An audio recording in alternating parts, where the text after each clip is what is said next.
Vamos a hablar en los próximos minutos de sexualidad infantil y para ello tenemos ya establecida comunicación con Marian Ponte, que es psicóloga, sexóloga y miembro del Instituto de Sexología ADADA. Marian, buenas noches.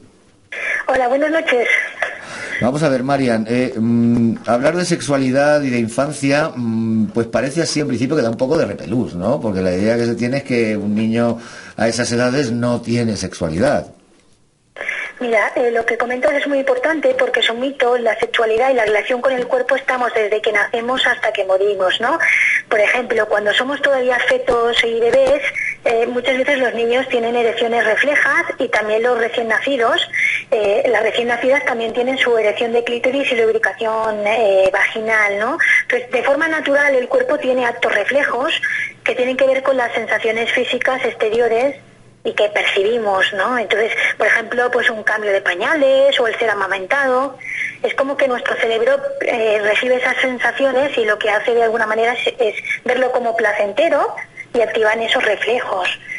Ya desde pequeñitos, de hecho, los niños muchas veces se tocan, se frotan y a partir de los 12 meses de edad vemos que lo hacen. Lo que pasa es que la sexualidad no la hemos de entender de forma adulta, como vemos nosotros la sexualidad, sino ajustado a las edades que van teniendo los niños y comprendiendo que es una relación también con nuestro cuerpo y con nuestras sensaciones, y eso nos ayuda a incorporar los esquemas que vamos a tener después, porque luego en las etapas posteriores de la vida nuestra base también está en esa sexualidad infantil. Por eso es muy importante que se vayan construyendo y que los padres no tengan reacciones que muchas veces no son no positivas ante las actitudes del niño por falta de desconocimiento, lo que puede implicar, ¿no? Por ejemplo, pues si se frotan, gritarles o decirles cosas inadecuadas, ¿no? Vamos a esa parte que me comentas de cómo se construye la identidad sexual. Primero, me estabas hablando ahora de actos reflejos en los que el niño o la niña no es consciente. ¿Cuándo adquiere la conciencia de que pasan cosas en su cuerpo que le producen o le generan placer, que le generan dopamina, vamos? Bueno, lo de generar placer es desde muy temprana edad. Como te comentaba, a los 12 meses de edad, muchas veces ya hay conductas como tocarse, frotas genitales, el juego. Y todo, también, por ejemplo, a los 6 o 7 años los niños empiezan a diferenciar anatómicamente lo que es ambos sexos, ¿no? Comienzan a sentir incluso reparo al mostrar algunas partes del cuerpo, pero verás que curiosean, exploran, hacen actividades como tocarse también y frotarse, hacen juegos de rol, a veces juegan a meterse objetos. Lo que importa es que muchas veces representan esos juegos prohibidos porque van notando las sensaciones de los adultos, ¿no? Haciendo pues estos juegos donde juegan con otros niños, y esto forma parte de la parte de evolución psicosocial. Por ejemplo, Freud ya explicaba muy bien en sus fases de que organizábamos de forma psicosexual las etapas, ¿no? Él hablaba, por ejemplo, esto es una forma de explicar el desarrollo que las personas tenemos, ¿no? Hablaba de la etapa oral, que tenía una relación con esa parte más del mundo externo, de a través de la boca, ¿no? Lo que era todo eso. Después hablaba de la etapa anal, por ejemplo, que tenía que ver un poquito con la zona erógena anal, pero se refería un poquito también a esa forma de control, ¿no? Que aprendemos entre el mundo externo y las personas que nos rodean. Después nos hablaba de una etapa, por ejemplo, que se llamaba fálica, que tiene que ver un poquito con la parte más erógena, ¿no? Son los 4 o 5 años, ¿no? Ahí empiezan. Y después hablaba de una etapa de latencia a partir de los 6 años, pero no significa que esa etapa no haya sexualidad. De hecho, piensa que también estamos muy influenciados por los medios de comunicación y que también los niños perciben muchas cosas de los padres, ¿no? Lo que es importante es que tenemos esas etapas donde pasamos por diferentes momentos, de los 2 a los 6 años. Hay cambios en el desarrollo, por ejemplo, hay el control de esfínteres, ¿no? Y eso, hay los problemas donde se superan cosas emocionales con los celos, hay la curiosidad, hay el tema de lo físico, emocional. Esto que nos estás relatando, Marian, sería algo así como... se podría asimilar a lo que popularmente se dice de que para adquirir tu identidad sexual, pues efectivamente, primero con tus amiguitos, incluso del mismo sexo, luego con los del sexo contrario. Vamos, lo que se ha hablado siempre de jugar a los médicos cuando tienes 7 años, cuando tienes 8 años, ¿no?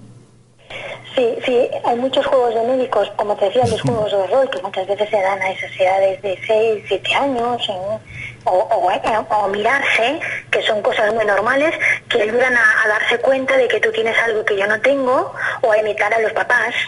Entonces, eso es una forma de ir adquiriendo bases después adultas que no es nada negativo, sino que forma parte de esa evolución psicosexual, de esa curiosidad que tienen los niños por lo físico, emocional, por explorar el cuerpo, las sensaciones, por querer copiar. Los niños imitan, ¿eh? Y entonces esa imitación, que a veces no le damos la importancia, ayuda muchísimo a poder establecer relaciones naturales después, ¿no?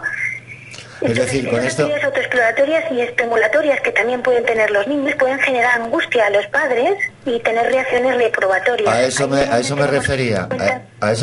Es decir, los padres deben de ver esto como algo natural y no reprimir, no prohibir, ¿no? Exactamente. Tienen que ver como que ellos necesitan identificarse e imitar lo que ven de conducta sexual, porque es que además las ven, y empiezan a tener esas actitudes sobre la sexualidad y modos de relacionarse de forma erótica y afectiva, y las tienen que ir normalizando, les tienen que ir enseñando, pues mira, que eso lo pueden hacer en su habitación, o de alguna manera pues ir hablando en un momento de otras cosas, ir enseñándoles la relación con su cuerpo, que el cuerpo lo pueden tocar ellos y no otros. Todo eso se tiene que ir haciendo de una forma donde las reacciones no sean bruscas y el niño perciba que no hay nada malo, ¿eh? Por ejemplo, de los 7 a los 10, pues aquí hay un cambio en nuestra sexualidad, hay más autonomía, ya tenemos claro nuestra identidad sexual. Aquí, por ejemplo, pues entendemos más las prohibiciones, lo que tiene que ver con lo corporal y lo sexual, es más explícito, y aquí ya nos vamos dando cuenta que hay cosas que evidentemente no pueden ser, pero sí que siguen los juegos sexuales, sí que sigue la curiosidad, que es un elemento básico además y sano, y sí que hay una tendencia un poco a experimentar con los grupos iguales o esos juegos, y aquí también es una fase donde las actitudes de los padres es importante que sean respuestas positivas, porque esto sí va a facilitar que sean unos adultos más responsables, ¿no? Eso te iba a decir, porque estamos en una fase muy crítica y me imagino que en esta fase de conformación de mi identidad sexual es más fácil, precisamente por esa situación, que se puedan producir situaciones traumáticas que luego tengan un efecto a futuro, ¿no? Sí, por ejemplo, que puedan vivirlo con vergüenza o desaprobación, y que a lo mejor tengan una relación con la masturbación negativa o con sensación de que aquello es malo. Sí, eso también te iba a preguntar por el tema de la masturbación, pues ya sabes, aquí, bueno, pues a los chicos se nos decía te vas a quedar ciego, y también tenemos una impresión genérica o popular de que la masturbación a esas edades es cosa de hombres, no cosa de mujeres, ¿no? Claro, actualmente, por suerte, ya no estamos en los mitos de esa manera, si no estaríamos todos sin pelo, ¿no?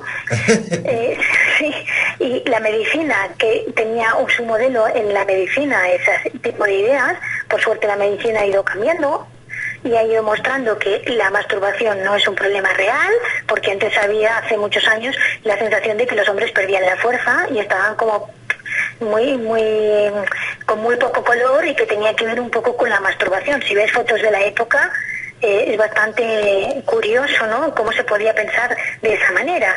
Por suerte hemos roto todos esos moldes y sabemos que la relación con nuestro cuerpo también nos ayuda a conocernos, a establecer vínculos donde podemos pedir, donde podemos compartir, donde podemos saber de qué manera disfrutamos, y poder dar y recibir con placer mutuo forma parte de los ingredientes que necesitamos para, de forma adulta, tener una sexualidad sana, y también ese aspecto cubierto que es emocional y que tiene que ver también con la comunicación y con la expresión.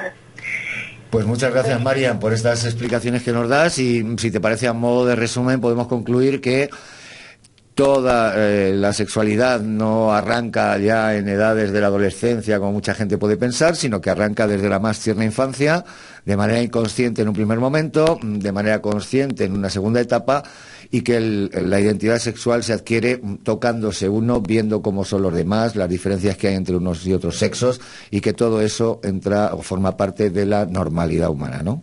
Sí, y que también es importante que verán que muchos padres, a partir de los 4 años, los niños hacen preguntas sobre sexualidad que se pueden ir respondiendo de forma natural y directa, adecuadas a las edades de los niños. Muy bien, María, pues muchas gracias por tu colaboración y estas explicaciones que nos das que seguro van a servir para muchos padres que nos puedan estar escuchando y también para jóvenes adolescentes. Gracias, María, buenas noches. Buenas noches y muchas gracias a vosotros. Igualmente.